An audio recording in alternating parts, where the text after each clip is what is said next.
오늘이요 아주 흥미로운 주제로 여러분과 이야기를 좀 나눠볼까 합니다. 여러분이 이용하시는 거의 모든 상품과 서비스에 반드시 포함될 수밖에 없는 바로 이걸 하시는 분인데, 우리가 뭐 어떤 컨텐츠를 이용하든 혹은 뭐 어떤 상품을 사든 간에 거의 글씨가 다 써 있죠.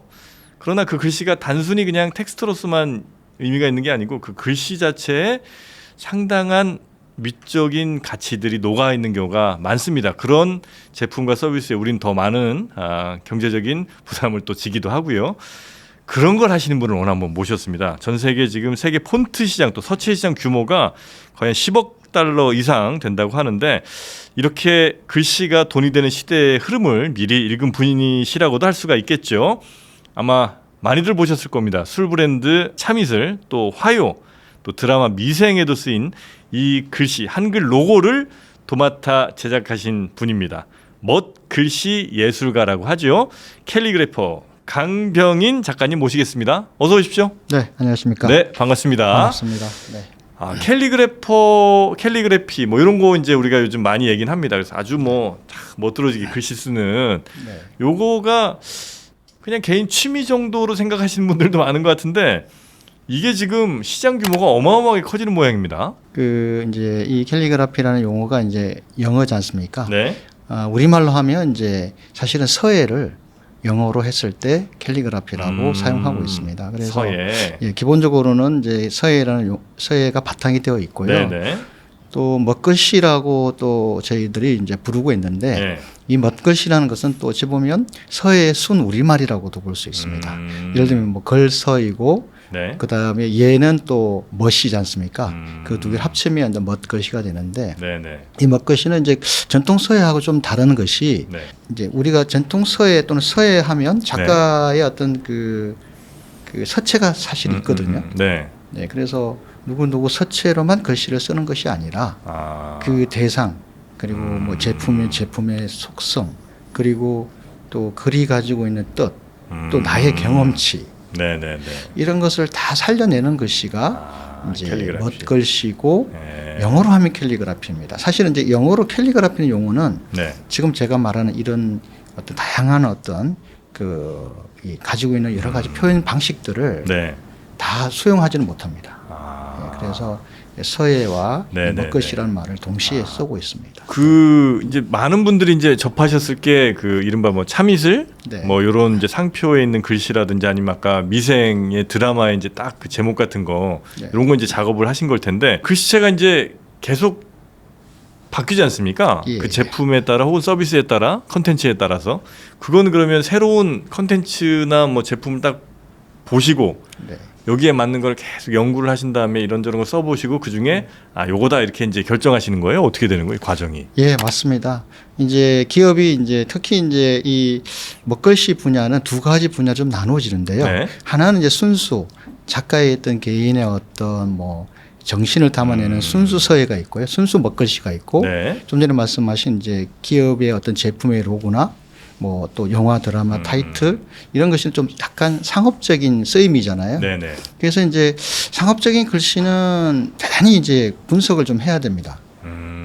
제품을 어떻게 만들었는지, 예를 들면 네네. 시간이 얼마 걸렸고, 네네. 이게 뭐 예를 들면 어떤 우리가 먹거리라면 네. 이게 어느 지역에서 또 생산이 되었는지, 네. 또 시간은 얼마 걸렸는지, 그리고 또 어떻게 팔 건지 그걸 다 분석하게 고민을 하세요. 네. 결국은 이제 그 기업에서 어떤 제품을 어떻게 팔 건지 짜는 전략이 우리 보통 마케팅 전략이잖아요. 그러한 것도 네. 사실 분석하고, 그리고 이제 중요한 건 이제 마지막에 그 참이슬이라든지 뭐 네. 화요 그 두 글자를 글씨로 형상화하는 거잖아요. 그때는 이제 또 많은 이제 바탕에 여러 가지 공부가 깔려 있어야 이제 결국은 좋은 글씨가 나오겠죠. 네. 그러다 보면 이제 뭐 한 번만에 되는 것은 아니고요. 또 이제 기업에서 또는 뭐 이제 디자인 회사에서 요구하는 여러 가지들을 조율하고, 이제 그때는 이제 사실 뭐 어떤 예술성보다는 그러니까 상업적인 가치에 좀 우선을 하죠. 네. 지금까지 쓰신 그 여러 개 중에 네. 얘는 진짜 내가 생각해도 너무 잘 썼다. 그리고 생각나는 혹시 글씨 있으면 좀 알려주시면 어떨까 싶은데요. 네, 고맙게도 많이 좀 쓰긴 했어요. 예. 근데 또 하나하나 어찌 보면 예. 자식 같아서 그러니까요. 예. 소중하고요. 제 인생의 어떤 그 터닝 포인트인가요? 아, 네. 전환기라고 하죠. 아, 내 인생의 전환기. 기를 만들어준 글씨가 예. 있다면 이제 아무래도 참이슬이고요. 아, 거기서 한번 대박이 나셨군요. 네, 네. 그리고 그다음에 이제 화요가 또 다음 등장하고 아유, 네. 뭐 드라마 같은 엄마가 불났다. 그 드라마가 성공하니까 이제 저도 김성현 선생님의 여러 드라마 타이틀을 또 쓰게 되죠. 아, 그렇습니까? 네. 그래서 그 다음에가 이제 네네. 어찌 보면 미생 뭐 여러 글씨들이 있고요. 네네네. 근데 이 글씨 쓰는 게 혹은 뭐 이런 멋글씨를 디자인하는 게 경제적 가치가 있다. 이건 언제부터 생각을 하시고 이렇게 이쪽으로 완전히 전향하신 겁니까? 네, 제가 97년에 이제 IMF 때 디자인 회사를 운영하고 있었는데요. 뭐 받았던 어음들이 부도나면서 저도 이제 신용 불량자가 되고 아이고.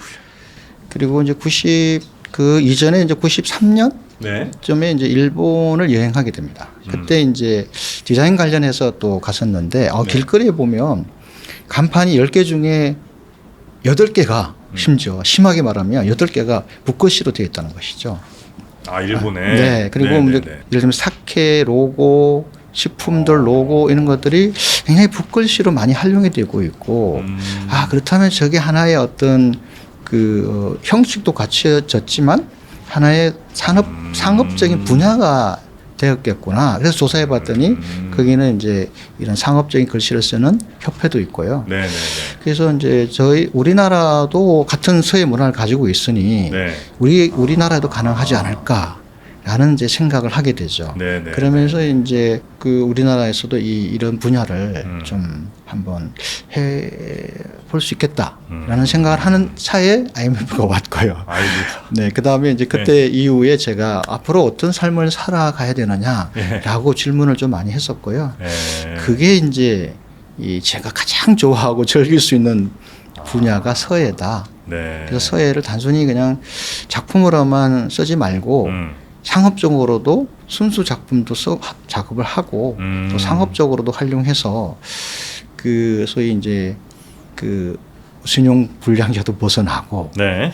새로운 어떤 분야를 또 한번 개척해보자라는 생각을 하게 되죠. 그 어떻게 이건 돈 받아야 되는 일이라는 걸 어떻게 각인시키신 겁니까? 예, 초창기는 이제 굉장히 다들 저희 이런 생각을 한 사람이 몇 명 손꼽았는데요.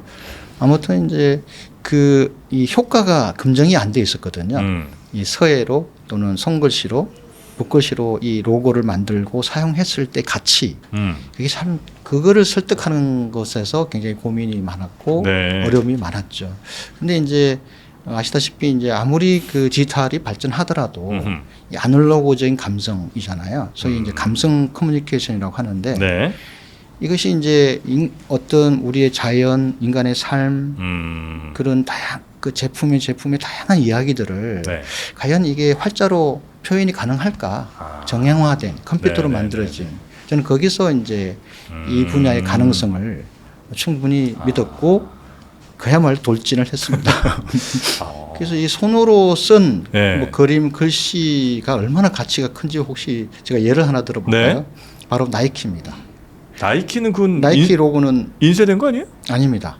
원래는 50년 전에 어떤 대학생이 네. 손으로 그리고 그걸 정교하게 다듬은 거거든요. 나이키가요? 네. 아, 그렇습니까? 사실 나이키 로고를 빼면 나이키는 없잖아요. 그래서 나이키는 그래서 나이키 로고의 네. 지금 현재 가치가요. 네.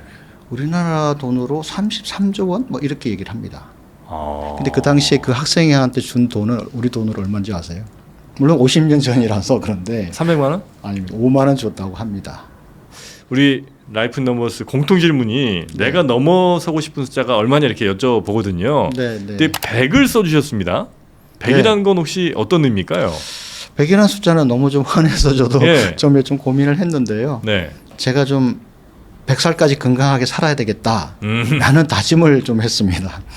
그 이제 신용국 글씨로 또 일가를 이루신 이제 신용국 선생님께신데요. 네네. 처음처럼 그분이시죠? 네네. 네. 그 책에서 글씨를 쓰는 사람들은 좀 오래 살아야 한다. 저는 그 말을 처음에 이해를 못했거든요. 왜 오래 살아야 돼요? 그만큼 이제 글씨는 네. 나이가 들수록 더 좋은 글씨를 글씨로 발전할 수밖에 없다. 네네. 예를 들면 물론 공부를 안 하면 안 되겠지만 네. 끊임없이 공부를 하다 보면 좋은 글씨를 쓸 여지가 그만큼 시간이 그만큼 늘어난다는 뜻이겠죠. 그래서 건강하게 산다는 점도 있지만 네. 또 글씨가 저에게 굉장히 행복을 또 가져다 주고 또 늘 글씨를 쓰다 보면 평상심을 좀 잃지 않게 해줍니다.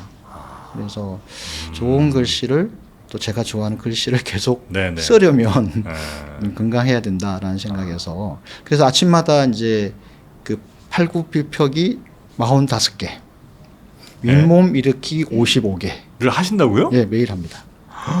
네. 우와. 저보다 훨씬. 아닙니다. 이게 얼마 되지 않아가지고 그렇게 또 100을 네, 넘어서 딱 숫자를 45개, 55개 나누어가지고 꼭 채우고 있습니다. 네. 그러면 이제 우리 작가님께서도 정말 100세 혹은 뭐 그 이상까지 이렇게 건강한 삶을 유지하시면서 우리나라 또 글씨의 멋들어짐을 전 세계에도 많이 좀 알려주시는 그런 강병인 작가님이 되시길 바라면서 오늘은 여기서 마무리하도록 하겠습니다. 고맙습니다. 고맙습니다.